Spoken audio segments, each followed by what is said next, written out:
Lingaw sa buong bansa ang balitang ngayong araw matapos formal ng ihain ni pangalawang Pangulo Sara Duterte ang impeachment complaint laban kay Pangulong Kuting Jr. Sa isang makasaysayang hakbang, isinampa ni VP Sara ang reklamo sa Kamara ng mga kinatawan na naglalaman ng mga seryosong alegasyon kabilang ang katiwalian, pang-aabuso sa kapangyarihan at paglabag umano sa konstitusyon. Ayon sa kanyang kampo, sapat ang ebidensya upang patalsikin ang Pangulo sa pwesto. Nagulantang ang publiko sa bilis ng mga pangyayari lalo na't matagal nang umiinit ng tensyon sa pagitan ng dalawang pinakamataas na opisyal ng bansa. Sa kanyang pahayag, sinabi ni VP Sara na hindi siya kumikilos para sa pansariling interes kundi para sa kapakanan ng bayan at ng batas. Ipinanawagan din niya sa Kongreso na maging batas at pakinggan ang katotohanan anuman ang katayuan sa politika. Sa ngayon, tikom pa rin ang Malacanang at hindi pa nagbibigay ng opisyal na pahayag si Pangulong Kuting Jr. ukol sa inihaing reklamo. Samantala, inaasahang magpupulong ang mga mambabatas upang talakayin ang proseso ng impeachment at kung ito ba ay papasa sa komite. Patuloy naming susubaybayan ang bawat galaw ng makasaysayang legal na laban na ito dito lamang sa aming himpilan. At yan ang balitang ating pakakatutukan. Ngunit bago ang lahat, siguraduhin mag-subscribe at ihit ang notification bell para sa patuloy na pagtutok sa mga silip ng bagong balita dito lamang sa tunay na boses ng masa.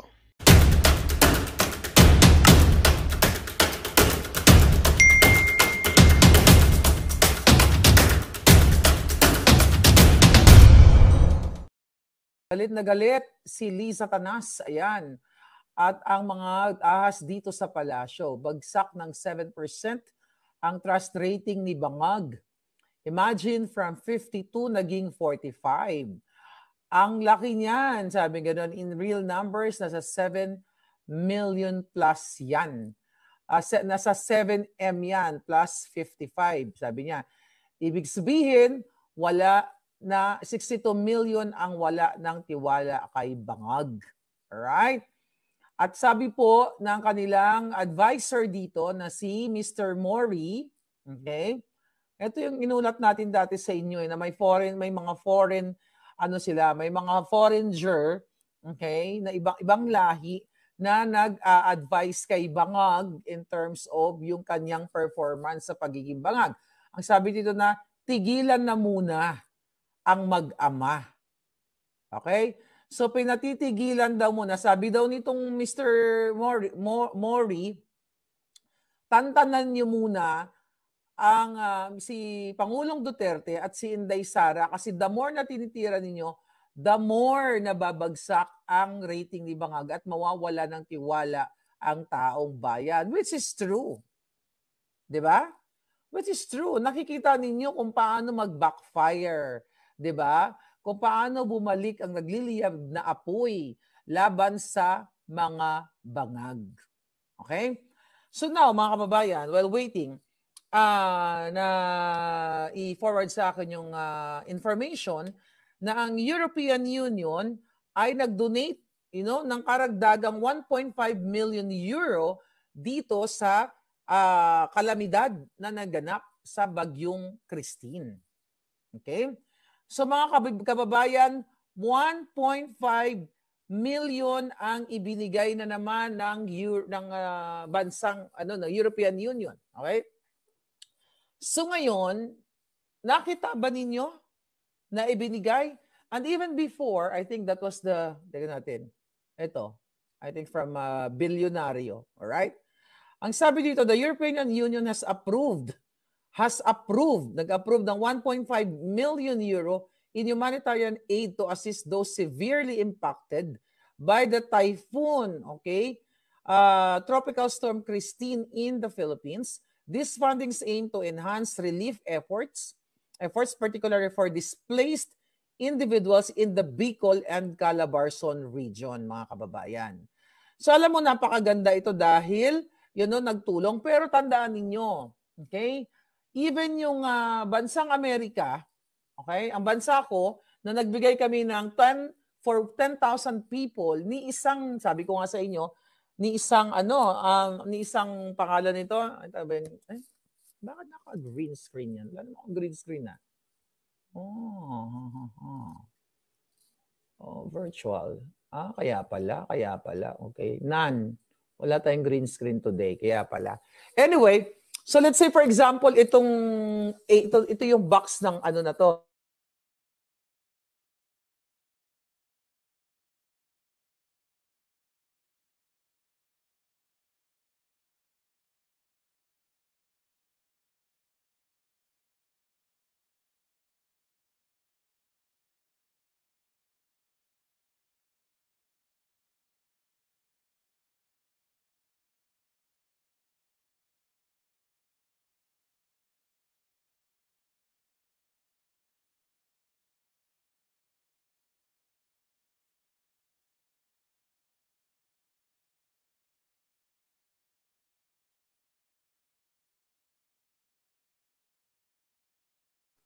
Right? Ayan, nawala na naman ako. Ginorgor na naman ako ng mga walang hiya. Okay. Balikan natin. Mga kababayan, yung pinag-usapan natin while we're waiting for Attorney Glenn. So, dapat yan, yung mga donations na yan, maliban pa dun sa mga flood control, di ba, na hindi nakarating. Actually, mga gusto pag-usapan ni Attorney Glenn, yung isang dating congressman. Wait a minute. Okay. Hi, brother. Naka-live na ako. Naka-live na ako. Oh, it's not working? Okay, wait a minute. Tandali lang. Okay, it's not working. Let's do it one time. Okay. Ito. Okay. Okay. Pa-send ko ulit. Okay. Okay, kaya pala ang tagal. Kaya naman pala. Okay. Yes. Okay. Okay, dahil lang palangga. I don't know why. Why? Delilah. Okay, napakanta tuloy ako. Alright. Attorney Glenn Chong is coming. So ngayon, mga kababayan, ito, karagdagan. And aside from that, 1.5 million before the calamity, may binigay pa na, I think how much is the total here? Okay, sabi dito, this latest aid package is in addition to the 4.5 million euro already designated to the Philippines this year. So karagdagan. So meron ng 4.5 million na euro plus 1.5 na yun. Nakaka-approve lang. 4 plus 5, that's 6 million euro para sa inyo, mga kapalaga. Naka-specify actually kung, teka wait lang bigyan natin. Baka, okay. Ito na. Copy. Hindi lang mga palangga today. Okay, copy natin. Okay, doke. It's not working lang. Ito. Ayan na. Okay. So mga kababayan, naka-specify, naka-designate na mapupunta sa inyo sa Bicol region, sa Calabar zone, o sa mga biktima. So ngayon, hindi natin nakikita ang mga binibigay sa inyo, mga palangga. Kayo mga palangga ko na biktima ng bagyo, ang binibigay sa inyo, mga galing sa DSWD. Dapat enough ang additional 1.5 million euro and 4.5 na binigay na ahead of this calamity na mabigyan kayo sa inyong rehabilitation, pagbili ng plywood, pagpatayo ng mga bahay ninyo, di ba? Dapat ito ipinapakita sa taong bayan kung paano, kumbaga, ina-account. Dapat magiging transparent. Sino ang partners dito, di ba? Dapat nandiyan yung Red Cross o kung yung mga ano pang organization na kung saan mag-i-ensure na itong pera ng European Union na binibigay para sa inyo, Bicolandia, listen kayo mga Oragon, di ba, mga palangga. So binigyan kayo, hindi lang ng ito talagang malinaw na nakalagay na naaprobahan yung 1.5 million euro, din mayroong po 4.5. Ngayon dapat ipinapakita ito, mga kababayan, ng gobyerno natin, kung ito ba ibinigay sa LGU, paano ba ito ibinigay ang pera? Sinako-sako ba ito? Binax-box ba ito? By sobre ba ito? Bakit hindi pinapakita sa inyo na kayo ay binigyan na nagbigay pala ang European Union? Baka mamaya ipadaan lang ito kay Lisa Tanas sa kanyang Love for All, nakakadyutahan niyang Love for All, di ba? Kunyari, idadaan nila sa organization na yon, pero yung pera ibubulsa nila. Kasi anong ipapakita nila sa inyo? Isang timba, bibigyan kayo ng timba, tapos may sabon, o isang timba, tapos merong tinapay lang, kape, asukal, sardinas. Yun lang ba? Enough. Yung 4.5 plus 6 million euro, we're talking about European Union. Wala pa yung aid namin. Di ba? Na hindi natin nakikita. Ilang linggo na natin pinag-uusapan dito. Wala tayong makita na box na nakalagay. Tingnan natin kung nag-work. Ma'am, direct nyo kay attorney. Ayaw pumasok. Okay, wait lang, mga palangga. Ito. Sorry. So, mga kababayan, hindi natin nakikita, hindi sila transparent, at hindi talaga, kahit man lang ibalita o pictures O itong binigay sa inyo. Kasi kung ako yan, o binigyan niyo ako ng ganitong 1.5 million. Okay? Sasabihin ko, ako yung pinuno ninyo, o kayo mga palangga, o binigyan niyo ako, kunya nakalikom ako ng 1.5 million. O atasan ko si Cathy Binag. Bukas, si Cathy nandyan sa Bicol. Dahil, we're partners pagdating sa, thank you nga pala sa mga nagtulong, mga palangga. We will update you later. So, ayan si Cathy, may bit-bit yan. Binigyan ko yan ng 1.5 million. O ilang barangay yan?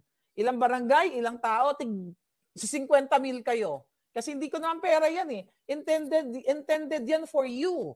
Binigay yan ng EU, 50,000 yung mga lahat na napinsala. Ano binigay sa inyo? Sige nga, mga taga Bicol, mga palangga ko. Ano binigay sa inyo ng gobyernong ito? I mean, binigay ba sa inyo yung donation coming from the international? Ano nilagay ni Martin Bangag, Tambaloslos? Yung rubber boat, kakakapost lang, nakita ko. Nilagyan niya ng sticker, silang dalawang hudas, ni Saldico sa Ako Bicol. Okay? Nilagyan nila ng sticker na akala mo sa kanila yung rubber boat na yan. Pera ba nila yan? Nakita nyo naman siguro sa social media. Nilagyan nila ng mga stickers nila. Magkano yung stickers na yon? Para idikit yung mga logo nila doon o mga pagmumukha ng mga walang yan. Like yung bigas, nilalagyan pa ang pangalan ng Romualdez, kung ano mga kaputahan. But anyway, I am appealing to you, mga na biktima ng kalamidad, and now Batanes, ngayon biktima kayo dyan ng Leon. But anyway, ang dami-daming pondo. Hindi lang sa ating pera ng bayan, which is yung flood control, bilyones yan, at Attorney Glenn Chong will explain more later. Mga palangga, singilin nyo to, maghanap kayo sa inyo mga LGU. Okay, nag-update lang siya. Maghanap kayo sa inyo mga local government saan nila dinala itong mga donation. Unahin nyo na yung donation ng Amerika. Ang current lang, I don't know, nagbigay ba kami ng pera recently? I don't know, hindi ko na-research. But anyway, September 24, last month, nagbigay kami sa inyo ng 10,000 donation kasama ng mga martilyo, pako, flashlight, yung mga basic needs ninyo. Nagbigay kami dyan. Taxpayers' money yan. So lahat kami, pamilya ko, pamilya nyo, mga Filipino-Americans, meron kayong contribution na binigay through Ambassador ng Amerika noong September 24 para sa 10,000 individuals na biktima ng kalamidad.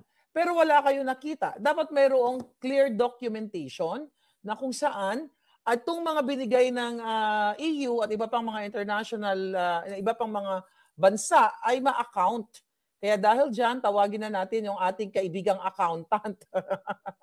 Tawagin na natin yung ating kaibigang abogado at accountant para mas lalong maipaliwanag sa atin. Hi brother, how are you? Ayan.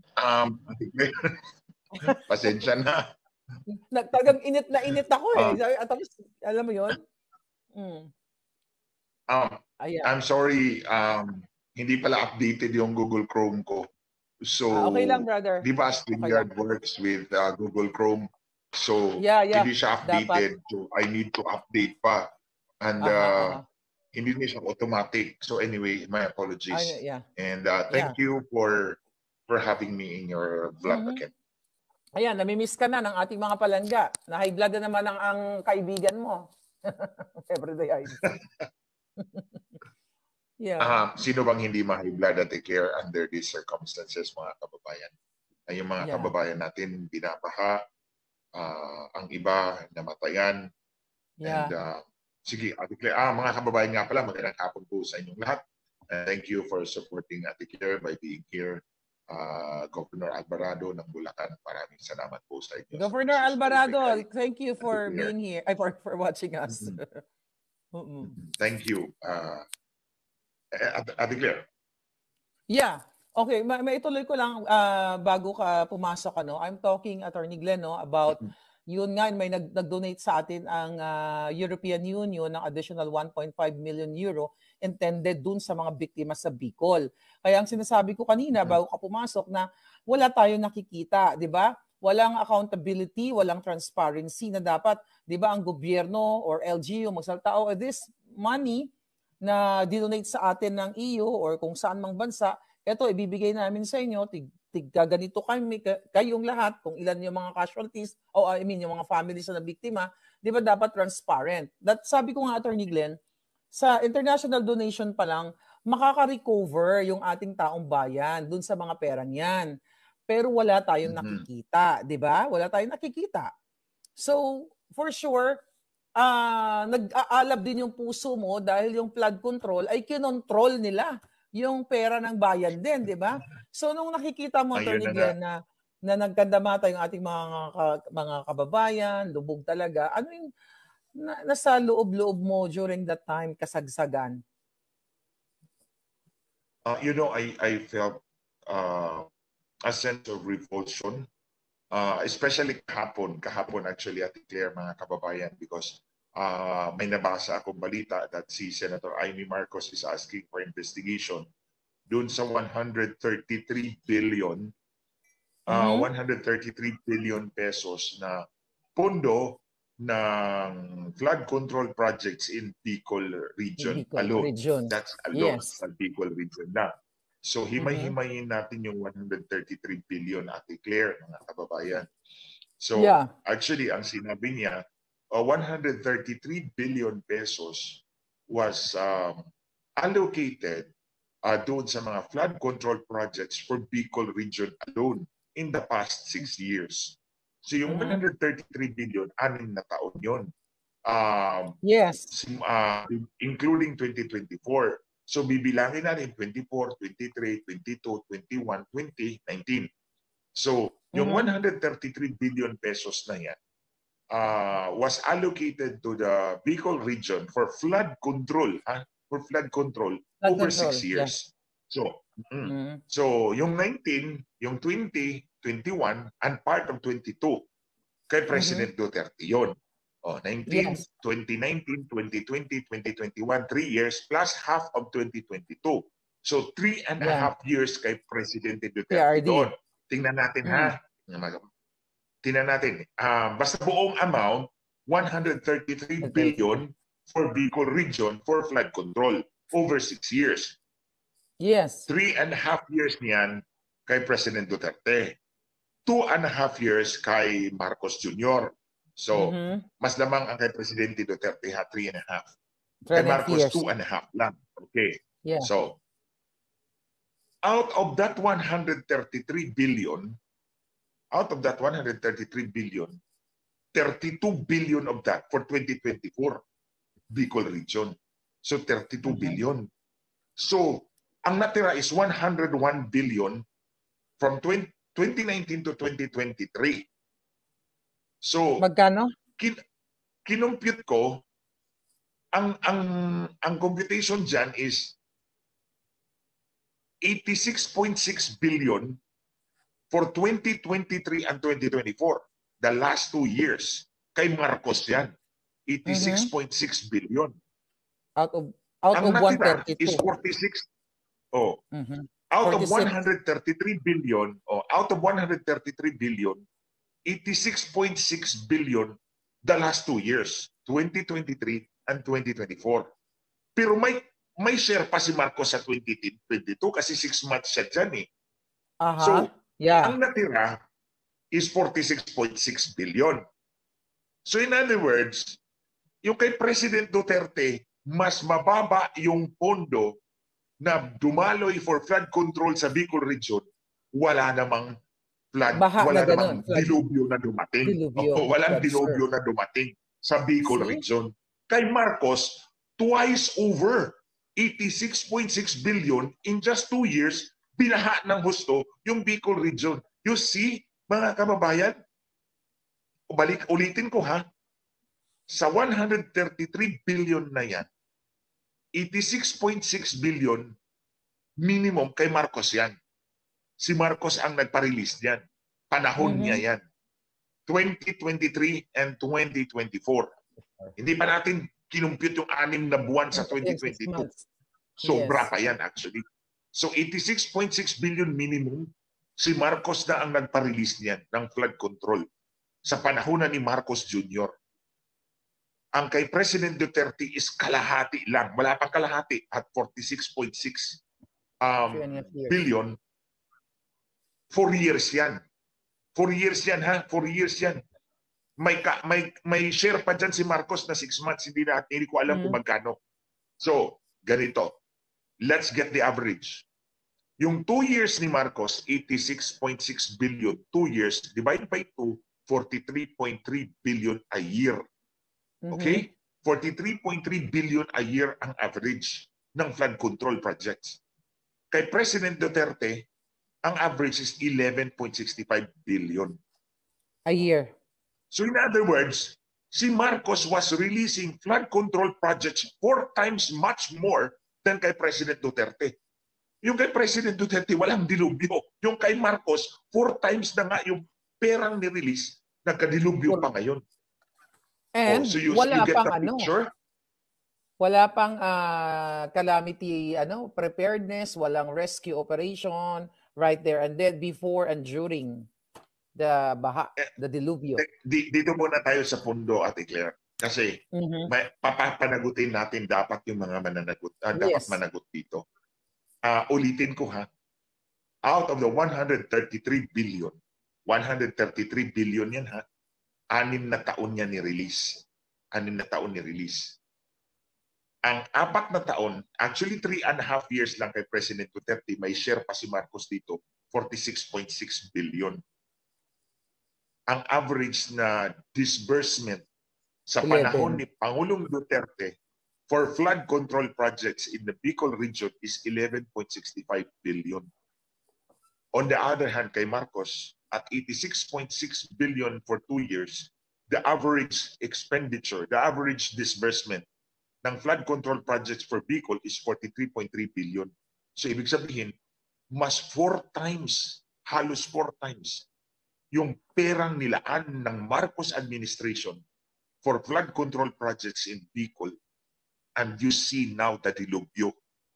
Yung kay President Duterte is only 1/4 per year for 4 years, walang dilubyo nangyari. So anong ibig sabihin doon, mga kababayan? Ate Claire, ninakaw ang pera. Plain and simple. So, pero sinasabi ni Amy Marcos, kasi diyan tayo nag-derive dito sa pinag-uusapan natin, na good yun na nagsasalita siya. Pero sa kanyang statement, parang ang gusto niya lang panagutin, DPWH. DPWH ba dapat ang panagot nito? Right? Good point, Ate Claire. Mga kababayan. Okay. Sundan natin yan. Good point, Ate Claire. Sinabi nga niya, papanagutin niyo yung DPWH. I think si Senator Amy is barking up the wrong tree. Alam niyo bakit? True. Ang DPWH, mga kababayan, gagawa na lang yan ng program of works according to anong pondo ang natira. Anong pondo ang natira. Kasi, alam naman natin yung mga congressman may cut. May cut. Yung nagbibigay pa ng pondo may cut. Alam naman natin may cut dyan sa bahay sa bahay ni Tambahudas. Kaya nga mga kababayan ito ang punto ko rito, ninakaw yung bilyon-bilyong pera under the guise of flood control projects. Itong dilubyo na to, itong floods na to, this is not God's punishment for us. This is not God's way of killing people. It is God's way of waking us up to that reality na yung pera natin that could have been better used was winaldas na mga hinayupak na to, ninakaw. Sila ang nabiyayaan, ang mga kababayan natin ang naperwisyo. Lumubog. Lahat naperwisyo. Una-una, you lose your productivity because nasira yung mga appliances mo, nasira yung bahay mo, hindi ka makapagtrabaho. The greater effect on the economy is that the economic growth will slow down. Kasi maraming lugar ang apektado, hindi na mga palayan, they will not be productive. Ito mga lupa na to na inundate ng baha. So hindi mo pa siya magamit. So to that extent, a greater part of our GDP growth is affected. You see kung ganong kalaki yung epekto ng pinsala ng ginawa ng mga hinayupak na to, yung mga magnanakaw na to na nasa Kongreso. Bakit ko sinabi Kongreso? Kasi under Article 6, Section 24, Section 24, Article 6 of the Constitution on legislative department, it says all appropriations bill, tariff bills can only emanate solely from the House of Representatives. The Senate may propose or concur with amendment. The Senate may propose amendments or concur. So, ang ibig sabihin mga kababayan, kapag nagdi-disburse ng pera ang gobyerno, ang House ni Tambaluslos lamang ang sole originating body. Lahat ng appropriations galing yan sa House of Representatives. Hindi pwedeng magsimula sa Senado. That's provided in Article 6, Section 24 of the Constitution. All appropriations bill, including tariff bills and other basta related bills na ganyan, can solely originate from the House of Representatives. Sa bahay ni Tambaludas. Galing yan. So, kung nag-appropriate sila ng ganito kalaking pera for the Bicol region, for flood control, at ito ang nakita natin, dilubyong sobrang mapinsala, then you can only point to sino? Si Tambahudas at si Saldico. Si Tambahudas dahil siya ang leader ng House of Representatives at si Saldico dahil siya ang chairman ng Appropriations Committee. Ito dapat dalawa ang managot. Yes, sabi nga ni Inday, di ba, yung dalawa lang ang may hawak ng budget. Pero yun nga, brother, Attorney Glenn, walang pagdidiin si Senator Amy dito sa kanyang pinsan na dapat panagutin. Kumbaga nililihis, di ba? Ang DPWH talaga dito, special mention niya eh. Sabi niya, nananawagan daw siya sa ahensya ng gobyerno. Anong ahensya ng gobyerno? Hindi siya specific. Hindi, ito sabi niya pala, particular na ang Department of Public Works and Highways. Malinaw yun, pero walang mention sa speaker at sa kay ko. Ate Claire, mga kababayan, pag inimbestiga natin yung DPWH, wala tayong mapapala dyan. Yung program of works will always be, alam naman ng DPWH kung magkanong cut ni congressman at magkanong cut ng iba pang mga hudas dyan sa Kongreso. So alam ng DPWH, ito na lang yung natitirang pera. So for example, gagawa ka ng seawall or dike, gagawa ka ng dike. Sa halip na 1,000 metro, kinuha na nagbigay ng pondo ng 30, kumuha siya ng 30%. Kumuha din si congressman ng 20%. May 10% pang profit si contractor, 40% na lang ang natira. No, sa halip na 1,000 metro yung dike, 400 meters na lang. Kasi nawala na, ninakaw na yung 60%. 30% siya nagbigay ng pondo. 30% siya nagbigay ng pondo. 20% sa congressman. 10% sa contractor. O di 40% na lang natira. So anong gagawin ni DPWH dyan? Gagawa rin 1,000 metrong dike. Hindi na pwede yun kasi 40% na lang natira sa pera. Yes. Napanood mo ba, brother? In other words, sorry to cut you off. In connection sa pinapaliwanag mo na nakuha ng 60%, na tanong lang kita kung magandang balita ang hatid namin sa inyo ngayong araw. Sa pagtatapos ng aming balitaan, nagbigay kami ng mga mahalagang impormasyon. Maraming salamat sa pagtutok at pagsuporta sa aming programa. Huwag kalimutang manatili sa mga susunod na araw para sa mga bagong balita at mga kwento na dapat nating abangan. Mula sa Boses ng Masa, magandang araw, Pilipinas!